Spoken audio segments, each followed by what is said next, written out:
Hi, I'm Jeremy Pollack. I'm a social organizational psychologist with a specialty in peace and conflict psychology.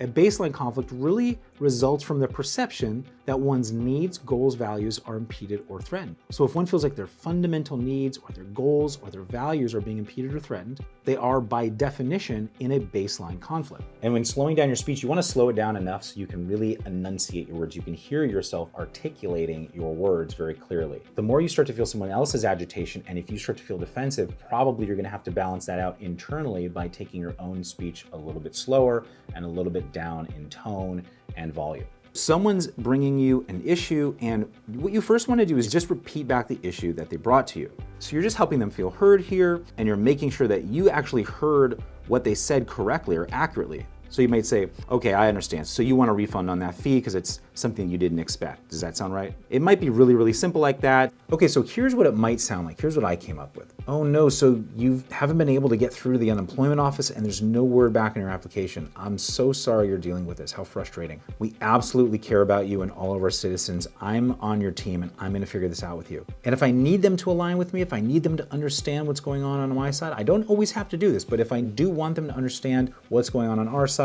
I might say something like, we have an overwhelming number of applications and our portal has been experiencing some issues.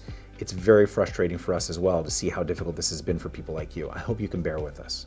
That's the most stupidest thing I've ever heard. Do I feel that way? So right off the bat, she didn't do any repeating and she didn't do any aligning or really empathy. She's kind of answering in a robotic way. One of the biggest mistakes people make when they try to give an empathetic statement is, I'm sorry you feel that way. That can feel very condescending. It's like you're not taking seriously the person's experiences. So if you're gonna apologize for something that they're experiencing, you can say, I'm sorry you're experiencing this, I'm sorry you're going through this, but don't say I'm sorry or I apologize for the way you're feeling, because that can just sound condescending. This is again called pre-escalation strategizing. Super important, because if we can stop escalated situations before they happen, then we don't have to necessarily de-escalate, then we don't have to experience someone's spontaneous aggression or their escalated state.